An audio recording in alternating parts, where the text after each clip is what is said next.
Making his way to the octagon right now is Paulee Budde, 6'2", 170 pounds, out of Waterloo, Iowa, and Kikoa MMA. Having a chance to sit down and talk with him last night, he made sure to mention that his opponent got switched at the last minute. Now, I've never been in the octagon. I've never done this before, so I know it has to be difficult to switch opponents or have your opponent switch at the very last minute. What do you guys do when those sort of things happen? Fight. Yeah, figure it out. Yeah. I mean, there's guys that enjoy having a game plan. They like to know who their opponent is. But if you've been anywhere in the Midwest, if you've been in the local shows, you know that at any given time you could be fighting Jeff from down the block or something like that. It's just, you never know 100%. So if you just go in there mentally prepared and ready, I mean, you can take care of business no matter who it is. I mean, it's got to come down to cardio too. You know what I mean? If you're working hard, regardless on that skill level that they might be better than you at, if you have a work ethic, working it is going to come easy in the cage. Ladies and gentlemen, our first bout of the evening is scheduled for three 3-minute rounds. Introducing first, fighting out of the red corner. He stands 6 feet 1 inch tall and weighed in at 164 pounds. He trains with Guerrilla Striking and MMAG. Joining us from Woodhull, Illinois, Alex Doonan. And his opponent, fighting out of the blue corner. He stands 6 feet tall and weighed in at 165 pounds. He trains at Kikoa MMA. Joining us from Waterloo, Iowa, Paulee Budde.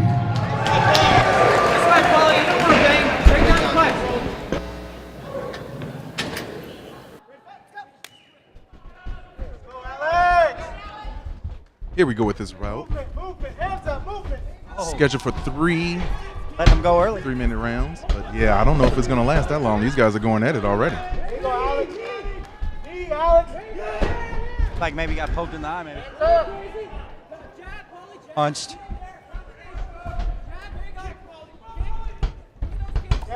Whoa, he's got to be careful ducking his head like that when he's throwing Big those shots by strikes. Budde right there. Absolutely. And he's done already did the loop-de-loop 360. He might be on Hurt Street, Yeah, guys. Doonan is really turning his back, man. That's This guy- great technique, the loop-de-loop 360. It takes years to perfect. Well, he's flinching every time he throws a punch. I'm sure this was the guy that took the fight short notice. Credit for him getting in there, but he might be a little underprepared. You know, Doonan has stopped down to MMAG a couple times. And one thing I can say about him is he finishes practice. He worked hard, so I give him that. He's there to, he don't give up. Side. Coming up on 1 minute and 50 seconds left in the first round. Budde seems to be in the clear advantage at the moment. Oh. He's got to watch out for that neck. Definitely going to look to fight the hands here and try to reestablish some sort of position, either in a single or a double, but he needs to get his head out regardless. Burn out! He could always finish the double and position on the right side, and the choke will be non and void, but I think he was mainly probably using that to rest. You think, Jordan? yeah.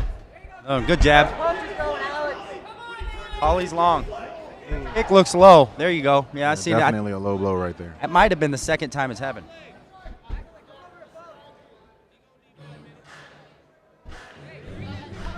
Yeah, if Doonan is smart, he might be able to take this as an opportunity to sort of regroup. Get his wits about him, Yeah, get his wits. It's got to be tough when you come out there for the first fight of the night on a big event like Cage Aggression 20. Some guys are slow starters too, It might take him a minute to get started. This might be what he needed to go ahead and maybe mount some offense himself.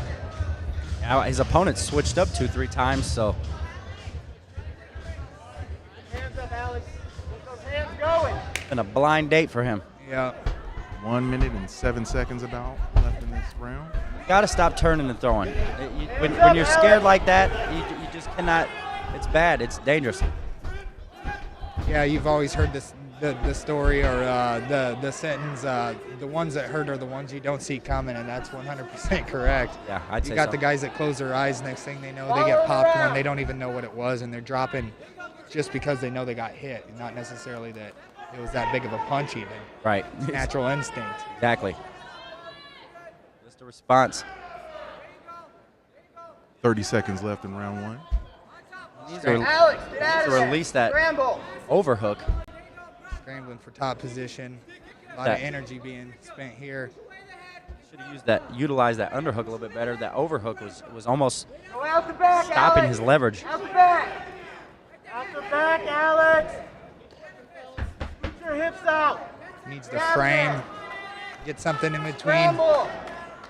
him and Alex's face, yep, so he can create some posture and get some good strikes in. There we go at the end of round 1. Definitely not a lack of action here. Maybe his corners can get in his head a little bit and stop him from running from the punches. I say scared because it's a lack of fear. It's not a lack of fear. It's very fearful of the contact. So maybe they can talk him into. Maybe he's going to get loosened up in the second round, but it's like he's trying to put everything too hard and he let him go a little. Amateurs can bit. head kick, right? Yeah. Just no knees to the head. Okay, yeah. Been a while. Or elbow. It's been a while for me. Oh! Nice Doonan. takedown there by Doonan. Big turn of events. He could pass over into mount right away if you put knee on the belly. Step over, Alex. Knee on belly. And he hears corner call for it, but he might get his back taken being in bad position. Yeah. He needs to get his hips over and block out Buddy's left leg so he can secure a half guard like he did. That was close. I like the underhook on the left side. He could staple, but not now, obviously. Break loose and throw some strikes. I like the underhook on that side, the staple, and then pulling that left leg through and being in side control. But now his guard's closed, so that's going to stop him from doing anything. There you go. He's got to posture up. He's got to create space. Forearm in the throat. There you go. Corner yelling forearm in the throat. Yeah, it's posture up. Yeah, it's a term called framing, or forearm in the throat, as most of us do know it as. There you go. Very cut and dry, straight to the point. Yep. That's going to help him create space and maybe land some strikes, but he seems content with laying on top. Maybe he feels dominant right now. Maybe he feels like he's in a dominant position, so he's resting and I know I've seen Eric Carr several times stand guys up if there isn't enough action going on. So if these guys don't get something going productive really soon, Eric will definitely stand them up. Buddy's doing a good job of not really making him strike at him. He's not trying to antagonize him by punching him back. He's doing a good job of just holding him down, and he's not taking any damage at the time. if he would have released that butterfly, man, he might have been able to turn his hips a little bit better through an arm bar, but Doonan was posting on that right arm pretty bad. Square his hips up, maybe step over with his awesome. Good stand up. I love to see the stand up. I love to see the stand up. I do too. I mean, it's not for a lack of strategy. You just want to see these guys stand up and bang sometimes. That jab, lead leg would be filthy. Lead leg to the head. It's there because he's running from that kick. Let's see. Oh, let's see if he wants to do Almost it. had it. Well, he's going to turn into one of those kicks here eventually. I mean, he keeps ducking down to his right. Oh, that was a Boom. nice Yeah. shot right there. To rear leg. Maybe he hasn't noticed that it's there yet. Maybe he has. Maybe he can't get it up that high. Doonan has about 30 more seconds left to try to survive. Hey, there's 2 takedowns. Yeah, it Punches, is. Alex. Punches. I really wouldn't want to be a ref right now because there's not enough contact standing up. Clear contact or damaging contact. Pop that But head out, Alex. You he's gotta gotten pop 2 your head takedowns out. this round. Pop So up, Alex. what? If he finishes this round on top, Alex, this pop round, up. did he just win this round? I don't think so, not with the new judging change. Okay.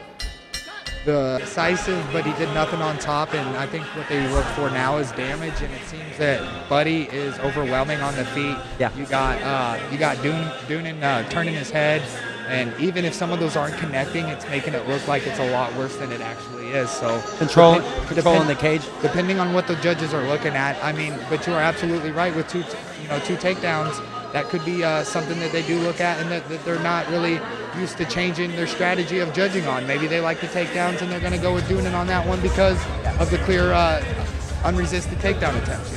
Perspective, right? Here we go. Look, immediately sideways with the stance. Yeah, he's definitely funky. If I was him, exactly, shoot for that takedown, control this round. I mean, at least stay away from the damage and see what the judges are going to say to you if you can't finish, right? Oh, good job defending the takedown by Budde. Yeah. Underhook Alex and move. I think he should separate and look to strike. Great job turning off the cage. I always recommend that. Never be on the cage. Always put your opponent against the cage. Especially if your strategy is the strike. Yeah. I mean, you're controlling the fight now. You're limiting his skills. See, bump away and get out right here. Budde is doing some damage with those body shots right there too, especially third round. You know, those guys are tired at this point. Yeah, they definitely add up. It's definitely coming. It's coming down to grit and heart, and who wants it more right now. You know, it's the third round. This is where men are you find out a lot about yourself and about your opponent, on what they're willing to do and what they're willing to go through to get there. Right? True. Yeah, I never believed that I belonged in this sport until I lost a 3-round decision. But it's because I made it through to the decision to lose it that I respected myself in this game. Yeah. Budde is just missing with a few of these shots right now. Got a feeling if he's able to land one, he might be able to drop them. Ooh, Budde is just missing that chin. A lot of them. I mean, by 2 inches on most of them. You know what I mean? And Doonan doing a good job. He's keeping pressure on Budde. He's had him against the cage, and they've done a little back and forth work pretty much this whole round. And with Budde missing those big strikes, I mean, you gotta start to wonder, like, who's really gonna win this fight if it still goes like this throughout the third round. I mean, that second round was definitely a toss-up between the two. So I'd say Budde got the first round, and obviously, and then and like you said, this round, depending on who finishes who finishes the round in a dominant fashion. But it's, you know.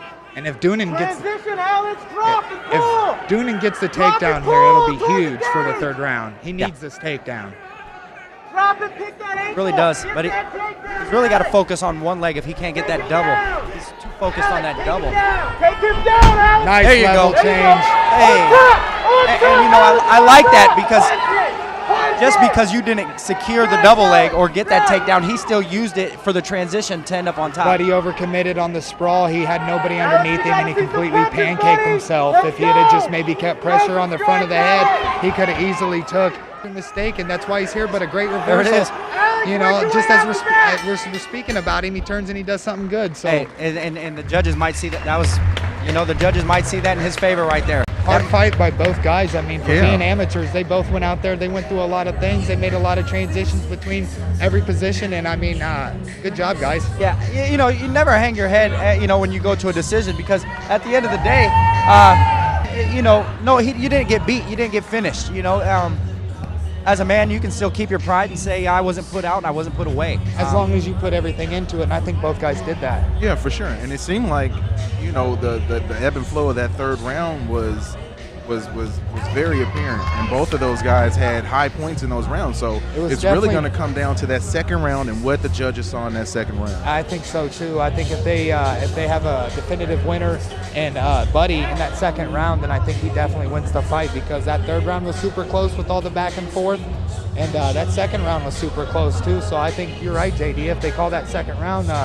in favor of Budde, then he's definitely got it because of the first round. You know. Ladies and gentlemen, all three judges scored this contest 29. Your winner by unanimous decision, Paulee Budde.